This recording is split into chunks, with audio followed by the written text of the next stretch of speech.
let's get into the Arsenal game because that was a nice segue. I personally thought David Raya had an absolute shocker. I thought he had a shocker today. Game after game.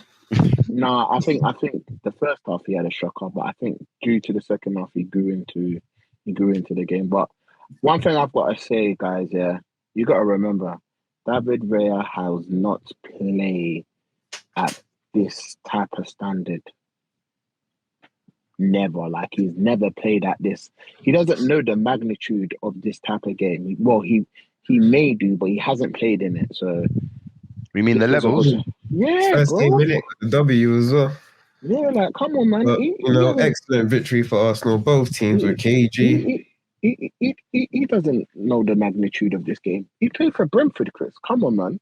The highest game he's probably ever played of that type of magnitude is probably maybe in the FA Cup quarter-final or something. Or when he was in flipping the Championship against QPR or something, a local rival. Like, you know what I'm trying to say? But yeah, he hasn't played this type of game. So did you lot, Puz, I'm going to come straight to you. You watched the game, obviously. So did I. What did you think? Both watched the game, obviously. What did you think, Puz, first off, of the lineup? And then how do you think the lineup affected how the game turned out? I was a bit shocked at the lineup to start off with. I think I messaged the group, or I messaged Simon, or I messaged someone that said, "Yeah, we've lost." You put it in the group, yeah.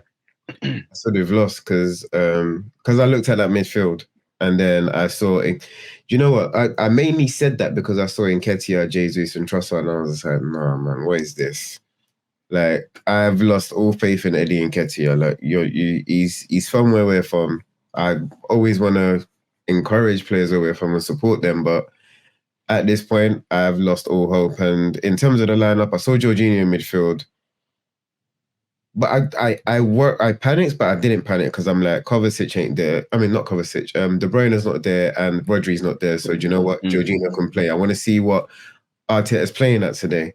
And for the first 20 to 30 minutes, it was weird. It was weird. I didn't know what City were playing at.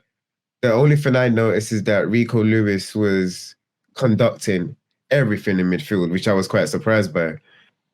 He was telling the team when to press. He was telling them when to hold, when to drop. And I was like, hold on, what's going on here? This is an 18-year-old, but as Pep said last week, he's one of the best players that he's ever managed. I don't know if he was saying that for confidence or whatever. No, he was saying it because of the positions he can play. Remember, he's a right back. From a right back, for him to have that. Yeah, for Newcastle, he played right midfield. He played right back. Like, the guy's 18, bro. He's still in puberty. Let's be honest. He's still you know what I'm trying to say. For him to have that football IQ at that such young age, I see why Pep says that, man. Those positions are not easy to play, and he plays it well, as you said. He was dictating the game as an 18-year-old. So there was an early chance. There was an early chance. Declan Rice basically clearing it off the line, and then it came to Nathan Ake as well, who should have done much better with his chance. Anyone but Ake, right, on the end of that would have caused problems. So Arsenal rode out, as you say, Puz. They rode out. It wasn't a storm, but they got through those waves, if you want. Yeah, that was his only shot on target, to be fair, man. The Guardiola chance that Declan Rice turned off the line.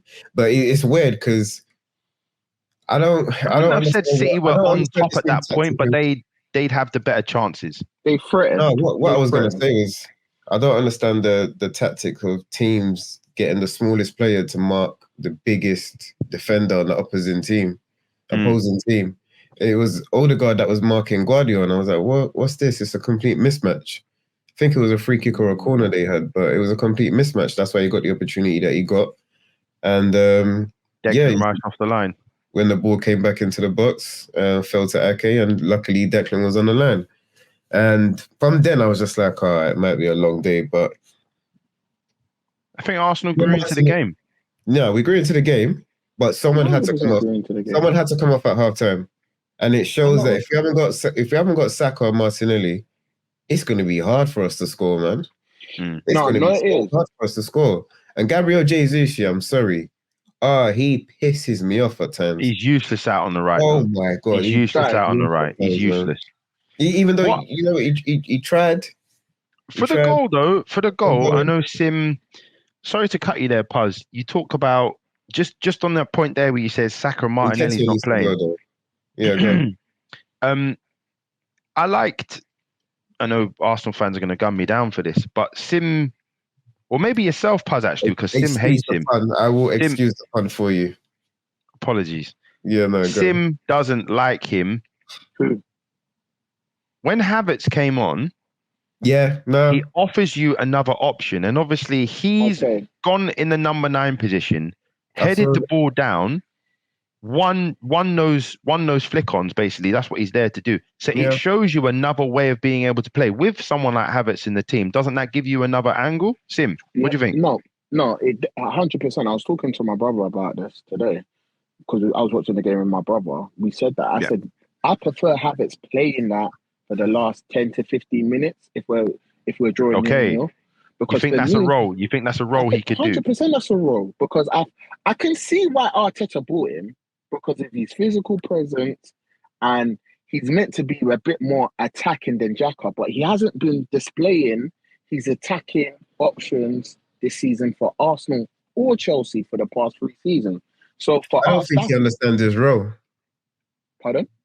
He's getting played all over the place. He's number 10. He's been played out wide. He's played through the middle. For Bayer Leverkusen, he was the second number striker. 10. Yeah, he was like a number 10. He doesn't understand the Arsenal players because look,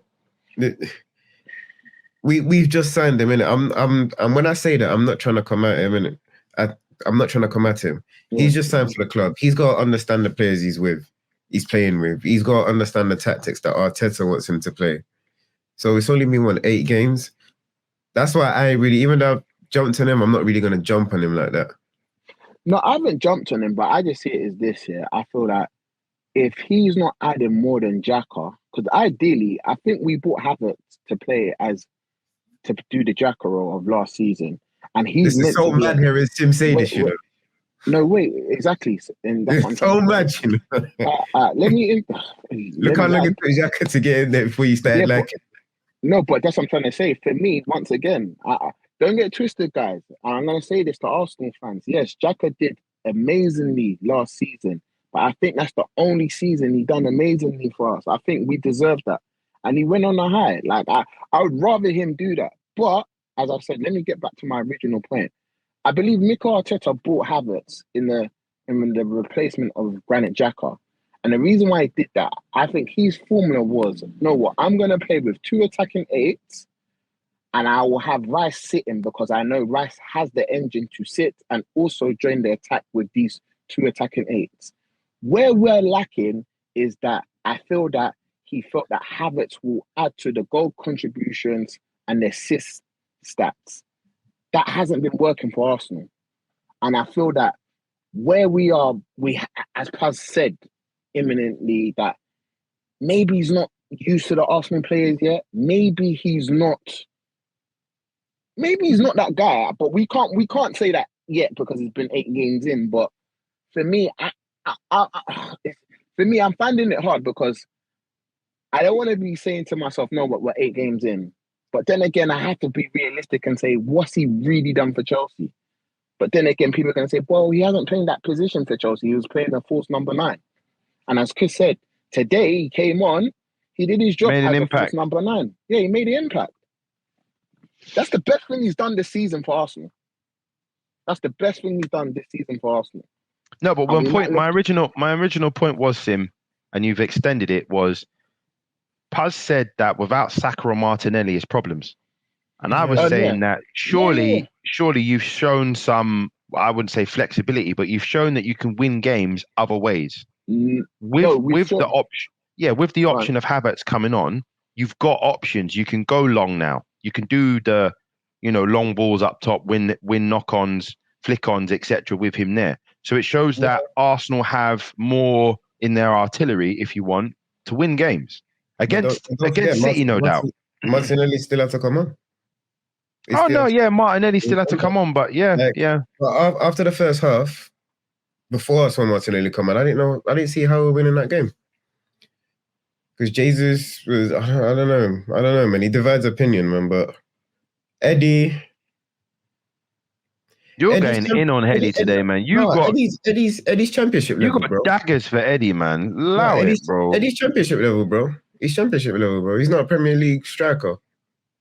He's a good finisher, though. I think what a lot of people don't understand is, yeah, he's not a Premier League striker, but I'm gonna be honest with everyone. Yeah, the reason why we kept Eddie is because he knows his role. He knows he ain't gonna start every week, and he's just willing to do his bit for the team. Yes, admittedly, for us to go to the next level, he cannot be anywhere near the Arsenal squad. But right now, I have to be honest with myself. Yeah, I feel like Eddie's more effective than Havertz, bro. As much as we want to talk about what Havertz has done today, game in, game out, bro, he's way more effective than Havertz. Eddie will win you a penalty. Eddie might even ricochet the ball of someone for someone to tap it in. Arteta on Martinelli after the game. Martinelli made a huge effort in the game to be in the game, as nobody believed he would be there. The medical staff were trembling, but he was there and he was excellent. It sends a message to our team to keep doing what we are doing and also stay humble. Lots of flowers for Martinelli there. I can't lie. There's times where I saw Martinelli bursting and I'm like, bro, just slow down. I was just thinking hamstring. I was just like, bro, slow down, man. Just stop it, man. Just slow. Because there was a point where Tommy Yasu was out of position. Managers love that. Managers, you can at every single level. But I see Tommy Yasu out of position and Martinelli seen Walker go and he's sprinting. I'm like, bro, Tommy Yasu, what are you doing? Martinelli's basically gone to left back and he's sprinted and I'm like, bro, please just don't re-tear that hamstring. So I don't even know if he got selected for the Brazilian squad for these upcoming games. I hope he didn't. No, if he did, then he gets 2 weeks. Let's talk about City for just a moment here. Back-to-back defeats, weekend after weekend. I think that's the first time that's happened in the Premier League. They're beatable. What are we seeing? Well, the thing is obviously City are weaker, right? So without their main players, De Bruyne and Rodri, as you say, they are a lot weaker. Let's not forget that they lost Gundogan as well in the summer. So definitely they're nowhere near as strong as they were. But biggest talking point for me, arguably, in this game, Sim, I'm going to get your opinion straight away on this. How the hell has Kovacic stayed on the pitch? For me, the first one is a yellow. I know that it was dangerous, and a lot of people will say he could have broke his ankles. He could have broke his ankle, both of them. No. Chris, I'm not going to argue with you. I'm not going to argue with you, but I'm not saying that as an Arsenal fan. I'm just saying that. No. Look. I think if you think that that's a red card on its own, you can't argue, right? However, I don't think I've seen worse challenges that I deem as red cards. What I'm trying to say is, I like what I think what Gary Neville said. He said it was orange, and I like that. I think you know what I'm trying to say, because when you slow it down, it does look a lot worse than what it is. Don't get me wrong; it's a nasty challenge. Like slowing down argument. Why is everyone doing this slowing down argument? Because in real time, it looks bad. In real time, when I saw it, I thought, oh, he's caught him there. That's not good. But when you slow it down, it's like he's caught him. He's twisted his ankle. He's pushed his ankle out. So his ankle, what's happened is he's hit his ankle. His ankle's then hit the grass and bent. So then it looks like he's bent his ankle and he could have broken it. You don't see that in real time, innit? But what I'm saying is we've all been there. In real time, it was a bad foul. It was a bad foul. I'm saying that when you slow it down, it looks worse than what it is. Yeah, what I'm saying is, I'll be real. Any foul that slows down is going to look worse, though, Chris. Man. Yeah, of course it is. Like when you slow it down, it looks worse than what it is. I think if he got sent off for it, you can't really complain. But at the same time, that's not where I'm. Anyway, Sim, what were you saying? My whole point is, and I think me and you were talking about in the group, The first one, yes, referee got involved. VAR even said a check to see if you're happy with that decision. We might think it might be something a bit more reddish. However, if you're checked with a yellow, we go with it. The second one now, what's the referee's name? Jamie Oliver? Michael Oliver. Jamie Oliver. He's the best ref. He's the best ref right now. He is the best ref. He's the one that even said last week. He's the one that called into the VAR room last week and said, "No, we need to stop the game, the Liverpool match." But that's another thing. Let's move on. Okay, Michael Oliver. Yeah, if you're giving a yellow for the first one, why are you not giving a yellow for the second one? I can't answer that. I think he's blinded. There's no other thing. But this is what I was saying. Chris, remember I was saying to you, like, VAR can't get involved. And I said, yeah, Chris, I'm not stupid. I know VAR can't get involved. But you on the second one. Yeah, on the second one. I said, I know VAR can't get involved. But you've given a yellow for the first one. He's just done this in the space of 5 minutes and you're not going to give him another yellow. You've blinded. I think there's been a word from the refs about repeat offences in small spaces of time, because this happened in the this happened in another game. Was it the Newcastle where we have game? to be very careful. I remember the Newcastle game against Crystal Palace at the beginning of the season. Tomiyasu made a cynical foul to slow down the play, and he took time with the ball, and they gave him a yellow card, a second yellow. The consistency of this referee in this league is pathetic. Remember when Martinelli did it, and they gave him 2 yellows in the space of... That's what Mike Oliver as well. I don't know if it was Mike Oliver, but what I'm trying to say, you cannot do that because of the I know what happened. He saw the magnitude of the game. He didn't want to spoil it. So he thought to himself, know what? I'm going to blow him. I believe if it wasn't an Arsenal against a Man City and it was like an Arsenal against a Brentford, he's giving that player the second yellow. I'm telling you that. And I think this is where we have to be careful about the consistency of the refereeing level in this league. Because to me, there is no first one. Bruno Gomes, that's the one I was thinking of. Bruno Gomes today, Newcastle. 2 yellows. How he was allowed to stay on the pitch? I don't know. I don't know. Is it certain players? I think because of the backlash from last week, they're moving a bit tentative, maybe. This week, man. They're a bit soft-handed, maybe. I don't know. As much as you lot are saying they're moving tentative, for me personally, you just can't be doing that on a blatant second. The second one was nowhere near as painful, but it is a yellow card. It's still a yellow. I don't understand. It's a yellow card. He catches him late. He misses the ball. Doesn't get anywhere near it. He catches a yellow card. His studs. Like he's done it again. I don't look into that too much. No, bro. I hear what you're saying. I hear what you're saying. It's a yellow, regardless. I don't know how. We need to go into this a bit more deep. Let's finish up with the game overall. First off, congratulations, guys. 12, as the banner suggests, Arsenal beat City in 12 games. Puz, what else do you want to add? So we've talked about Havertz, we've talked about Jesus and Nketiah. We've talked about how the game panned out. I asked you at the start, did you think the lineup affected it? You said yeah. When you saw Trossard and then man there. So overall, though, from the both of you, I'm not getting the impression that, are you happy with the result? or like, I'm not getting that.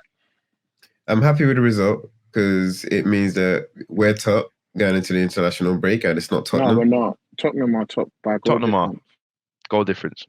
Oh, they scored more goals than us. Yeah. Why were they saying whoever wins this goes top? Yeah. Well, maybe they meant whoever wins this goes above the other. I don't know. Maybe. Yeah. So I'm happy that it's mad to say. I'm happy that we're level on points with Tottenham. It's just mad to say, but and I'm happy that we beat City. So because mentally, I think these Arsenal players need certain shocks to their system. So beating City for the first time, it gives them a confidence boost. It gives them that realization to know that, all right, cool, we can go there and play. We can go to Anfield and ball. Do you get it? So that's the next step. We need to beat Liverpool at Anfield. We've beaten Man City at the Emirates now. We should have beaten them last season. But hey, whatever. Yeah. But I think mentally this helps the team a lot because now they come back, they're full of confidence. They're full of what's the word? Tails are up. their toes are up, and it's like, all right, cool. Let's go into the Chelsea game with full confidence now. Let's beat them. Let's get, let's just keep it moving. Build momentum. The title, because now it shows the rest of the Premiership that City are beatable. Guys, but people are gonna say no Rodri, no De Bruyne, but I don't give two hoolers. We didn't have our best player on the pitch today, so I don't know. Exactly. I don't think you can use that as an excuse if you're City. You lose Gundogan, you replace him with exactly. You lose Gundogan, you replace him with Kovacic. No, to be honest with you, I just feel like with City right now, they're missing their talisman, as in De Bruyne. You can see that Haaland hasn't been the same without De Bruyne being in the team, man. True. So I just feel like it's still stat padding, though. Yeah, definitely stat padding. But what I'm trying to say is like De Bruyne unleashes his Haaland, and he brings, when you unleash Haaland and you've got De Bruyne playing that Superman levels, City are basically unstoppable. And I just feel like the players that they're bought, yes, they're good players, but they need time to build. I don't care who you are. I don't care what team you are. Everyone would miss a De Bruyne. Yeah, of course, man. He is world class. Best midfielder in the world for me, in my personal opinion. But yeah, man, I feel like once De Bruyne comes back, you can mute yourself. You know that. No, sorry. I just feel once De Bruyne comes back and the new players kind of get more embedded into the Pep system, you know how this will go, man. Like I don't think De Bruyne is going to be the same again. He might not, but bro, I don't mind having a half-fit De Bruyne, Hey, like, you know what I mean? Like, it's gonna take him. Puz, I see where you're going with that. It's gonna take him time, but I already feel like I was seeing De Bruyne change his game, like where he was making them lung busting runs. Yeah, nah, he doesn't do that as much these days. Like he just picks up clever positions. He finds pockets of space and he plays the ball. And I think he's adapted his game. What's he, 31 now? So he's not got time on his side. He's not 33. Is he older than that? Yeah, let's have a look. Let me have a look. 33, 32. I don't know if he's 33, I don't know if he's 33. I guarantee you. Also, hopefully, Bukayo Saka doesn't. He's 32. He's 32. He's in between what we were saying. Hopefully, Bukayo Saka doesn't go off with England as well, man. No, he's not. He's in the squad, but I think he's been dropped. He's in the squad. Nah. Okay, guys. I think Arteta didn't play him for a reason. Yeah. So he doesn't go. He did a masterclass today because I think he was fit to play, but I think Arteta said, "No, what if he's fit to play? Because there's a new rule now. If you play the game for your domestic club, you have to go on international duty. You can't void your pick unless you get injured in that game. If that makes sense." So, good. I think what Arteta did, he kind of used a bit of the dark arts, as Chris Locks to say. I think he said, "Okay, you know what? Southgate, he's been talking a lot, He's been saying, because Southgate said something so stupid. He said, well, Saka's fit to play. He's got on to next week. So Arteta said, okay, yeah, not on my watch. You know what? Yeah, he's in contention. Southgate's an absolute muppet anyway. He's not in it. He said, okay, he's not playing. And I know... Wait, are the international games, are they even what do you call it? Anything? What are they? No, it is. Let's be honest with you. Are they friendlies? No, they're qualifiers, but England have enough talent to get through these qualifiers. But I'm sure there's a friendly there as well, There probably is. There probably is. But what I'm trying to say, Southgate doesn't know how to pick other players. And I think this is where, as English people, we're going to suffer because you have this abundance friendly of talent. Against Australia. It's a friendly against Australia on the 13th. And then it's Italy, which is a qualifier on the 17th, 4 days later. Yeah, man. Give the boy a rest, bro. Yeah, give the boy a rest. He's been playing, I think they said he's been playing 2001? 87. 2021. Yeah, since 2021. 2021. Yeah, he's not stopped. It's like he's only been benched. He's only had one game where he's been on the bench. Yeah, man, that's crazy, man. No, so look, good win. Why not just rely on him that much? They don't even take him off when we're winning games. It's just stupid. This is what I was trying to say. I was trying to say this. I think I definitely wasn't talking to yourselves. I was trying to say this some other friends, the other Arsenal fans, and I was saying, it may have even been us. I don't know. I was saying that I think, look, man, every single Arsenal fan has shot me down when I've said that I think Saka's world class. Every single Arsenal fan has shut me down, but I don't know what else he has to do. Maybe a lot of fans are saying he has to do it on the biggest. He has to do it on the biggest stage. So okay, this season Arsenal have a really good run in the Champions League. Saka gets assists and goals in the UCL. Yeah, what are you gonna say, Chris? You know, for me, I don't think it's for me. The argument, my argument was, I just want to see better game management from him. What, from like Arteta or Saka? Arteta or Saka. Who do you mean? Remember, I was saying it in the other group, Sim. Yeah, like, I just need to see just a little bit more. I'm not saying you want to see better decision making or Saka. I want to see better ball control. I want to see better dribbling. I want to see better passing. His output is ridiculous. What I call world everything goes through Saka. You know? Arsenal are 10 times, not 10 times. Everything that Arsenal do that's good goes through Saka. But Chris, that world class for me is a matting, you know. I don't use elite. I just use world class is Messi, Ronaldo, Xavi, Iniesta, Busquets. Kevin De Bruyne? Yeah, definitely world class. Yeah, I'll put him in there. Okay. Mbappe. We won't go into it. We won't go. Fine. We won't go into it. But what I'm saying is, I agree with you. The world class and phrases like world class, words like legend, words like elite, they get thrown around too much, right? I get that. Man. Everyone's world class, mate. I get that. What I am saying is this.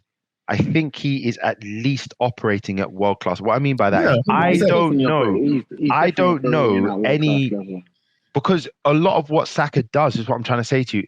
Saka, we've said this before, Saka finds ways to be effective in games. So whether you're playing like poop or whether you're playing really well, he has an effect, a positive effect. He will start. If he's fit, he starts for England. If he's fit, he starts for Arsenal. Arsenal's win record with Saka in their team is ridiculous. Yeah, it's stupid, man. My point is he's only 21 years old and he is playing this well. What more does he have to do? Fine, when he's 25, if he's done this back to back, but do you know how much football he would have played by then? Chris, he would have played like 600 games or something ridiculous by the time he's 25. This is ridiculous. This is what I was saying to Puz, and I get where Puz is coming from. Hey, Jude. People don't understand, is that, see, with Saka, I get what Puz is saying, that he would like him to be a bit more neater.